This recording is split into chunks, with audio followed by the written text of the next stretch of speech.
Sermon 154 de saint Augustin, la perfection dernière.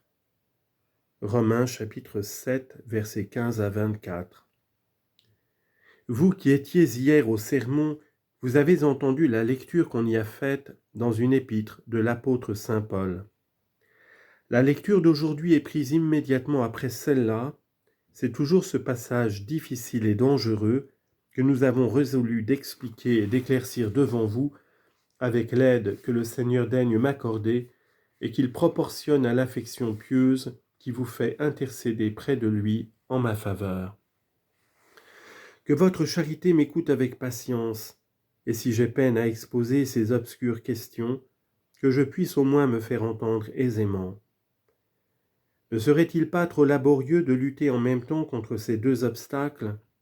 Plaise à Dieu néanmoins que nos efforts ne soient pas stériles. Afin donc de les rendre profitables, écoutez avec patience. L'apôtre ne condamne pas la loi. Nous l'avons, je crois, montré suffisamment hier à ceux qui nous ont suivis. Voici en effet ces paroles. Que dirons-nous donc ? Que la loi est un péché ? Loin de là. Mais je n'ai connu le péché que par la loi, car je ne connaîtrais point la concupiscence si la loi ne disait « Tu ne convoiteras pas ». Or, prenant occasion du commandement, le péché a excité en moi toute concupiscence, car le péché sans la loi est mort. Il est endormi, il ne se montre point. Et moi je vivais autrefois sans la loi. Mais quand est venu le commandement, le péché a revécu. Et moi je suis mort, et il s'est trouvé que ce commandement qui devait me donner la vie, qu'y a-t-il en effet de plus propre à la donner que ces mots « tu ne convoiteras pas » m'a causé la mort. Ainsi le péché, prenant occasion du commandement, m'a séduit et par lui m'a tué. Celui-ci menaçait la concupiscence, mais il ne l'éteignait pas. Il la menaçait, mais sans la réprimer, faisant craindre le châtiment et non pas aimer la justice.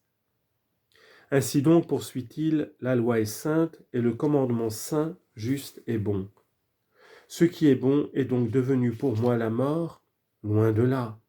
Ce n'est pas la loi, mais le péché qui est la mort.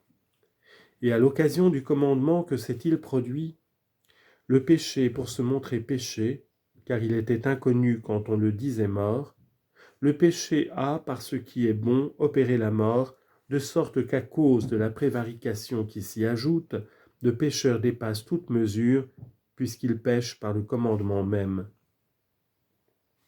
De fait, s'il n'y avait pas de commandement, la prévarication ne mettrait pas le comble au péché.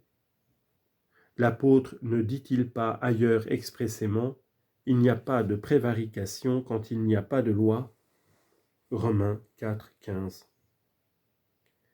Pourquoi maintenant, pourquoi douter encore que si la loi a été donnée, c'est afin d'apprendre à l'homme à se connaître ? L'homme s'ignorait quand Dieu ne lui interdisait pas le mal. Il n'a senti sa langueur qu'en entendant la proclamation de la défense. C'est alors qu'il s'est reconnu, plongé dans le mal. Mais où se fuir, puisqu'il se porte partout avec lui ? Que lui sert, hélas, de se connaître, puisqu'il ne voit en lui que des plaies ? Voici donc, dans la lecture d'aujourd'hui, le langage d'un homme qui a appris à se connaître. Nous savons, dit-il, que la loi est spirituelle, et moi je suis charnel, vendu comme esclave au péché. Aussi j'ignore ce que je fais, car le bien que je veux, je ne le fais pas, mais je fais le mal que je hais. La question qui s'agite ici avec beaucoup d'application est de savoir si c'est de l'apôtre même qu'il s'agit ici, ou de quelque autre qu'il personnifierait en lui, comme il le faisait quand il disait ailleurs « Au reste, j'ai représenté cela en moi et dans Apollos, à cause de vous, afin de vous instruire. » 1 Corinthiens 4, 6.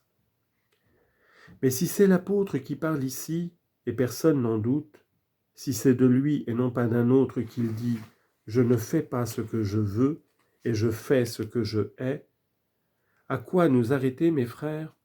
Serait-il vrai que tout en ne voulant pas commettre d'adultère, par exemple, l'apôtre Paul s'y laissait aller, qu'il était avare sans vouloir être avare, Qui d'entre nous oserait se charger d'un tel blasphème, avoir une telle idée de cet apôtre?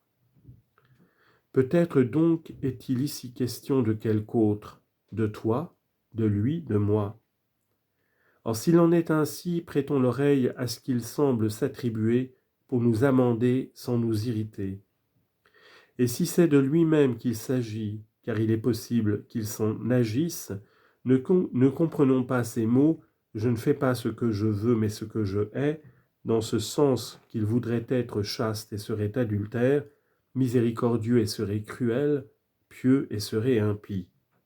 Non, n'entendons pas ainsi ces mots « je ne fais pas ce que je veux, mais ce que je hais ». Alors que veut-il dire ? Je veux ne pas convoiter et je convoite. Que contient la loi ? Tu ne convoiteras pas. L'homme a entendu cette défense, il a reconnu sa faute, il a déclaré la guerre au vice, mais il s'en est trouvé l'esclave. Un homme, je le conçois, mais ce n'est pas l'apôtre. Que répondre, mes frères ? Que l'apôtre ne ressentait dans sa chair aucune passion dont il n'aurait pas voulu, sans toutefois consentir à ses impressions, à ses suggestions, à ses entraînements, à ses ardeurs et à ses tentations. Je le déclare devant votre charité, pour se persuader que l'apôtre n'éprouvait absolument aucune de ces impressions maladives de concupiscence qu'il devait combattre, il faudrait être hardi. Je voudrais pourtant qu'il en fût ainsi, car loin de porter envie aux apôtres, nous devons les imiter. Cependant, mes chers amis, j'entends l'apôtre avouer lui-même qu'il n'est point parvenu encore à toute la perfection de sainteté que la foi nous révèle dans les anges. Dans les anges dont nous espérons néanmoins devenir les égaux si nous parvenons au terme de nos désirs. Le Seigneur nous promet-il autre chose pour le moment de la résurrection quand il dit « Les hommes à la résurrection ne prendront pas de femmes, ni les femmes de mari, car ils ne mourront plus, mais ils seront égaux aux anges de Dieu. » Matthieu 12, 30 et Luc chapitre 20, versets 35 et 36. Pour toi, me dira-t-on, comment sais-tu que l'apôtre Paul n'était point parvenu encore à la justice et à la perfection des anges ? Ce n'est pas en outrageant cet apôtre, c'est en ne m'en rapportant qu'à lui-même, qu'à son témoignage, sans m'inquiéter des soupçons ou des louanges imméritées, immodérées, dont il peut être l'objet. Parlez-nous donc de vous-même, ô saint apôtre, et dans un passage où personne ne doute qu'il s'agisse de vous, puisqu'il est des hommes qui prétendent qu'en écrivant « je ne fais pas ce que je veux, mais ce que je hais », vous personnifiez en vous le travail, les défaillances, la défaite et l'esclavage de je ne sais quel autre que vous. Parlez-moi de vous dans un passage où, de l'aveu de tous, il est bien question de vous. Mes frères, dit cet apôtre, je ne crois pas que j'ai atteint le but. Que faites-vous donc ? Une chose, oubliant ce qui est en arrière et m'avançant vers ce qui est en avant, je tends au terme. Je n'y suis pas parvenu. Je tends au terme à la palme de la vocation céleste de Dieu dans le Christ Jésus. Philippiens chapitre 3, versets 13 et 14. Il venait de dire aussi, non que j'ai déjà atteint jusque-là ou que déjà je sois parfait. Philippiens 3, 12. Mais voici de nouvelles objections. L'apôtre, en parlant ainsi, dit-on, faisait entendre qu'il n'était pas arrivé encore à l'immortalité. Il n'exprimait point qu'il n'avait pas atteint la perfection de la justice. Il était dès lors aussi juste que les anges, mais il n'était pas immortel comme eux. Et il est bien sûr, soutiennent-ils, que telle était sa pensée. Tu viens de nous dire, l'apôtre était aussi juste que les anges, mais il n'était pas encore immortel comme eux. Ainsi donc, il possédait la sainteté dans toute sa perfection, mais en courant après la palme céleste, il cherchait l'immortalité glorieuse. Faites-nous donc connaître, saint apôtre, un autre passage plus clair encore où vous confessez vos faiblesses sans parler de vos aspirations à l'immortalité. Ici encore, j'entends des murmures, des objections, il me semble lire dans la pensée de plusieurs. Il est vrai, me dit-on, je sais le passage que tu vas citer. L'apôtre y avoue des faiblesses, mais ce sont les faiblesses de la chair et non de l'esprit, du corps et non de l'âme. Or c'est dans l'âme et non dans le corps qu'habite la perfection de la justice. Qui ne sait effectivement que l'apôtre avait un corps fragile, un corps mortel? Ne dit-il pas lui-même, nous portons ce trésor dans des vases d'argile? 2 Corinthiens 4, 7. Ah, que t'importe ce vase d'argile? Parle du trésor qu'il y portait. Cherchons par conséquent s'il lui manquait quelque chose et s'il pouvait ajouter encore à l'or divin de sa sainteté.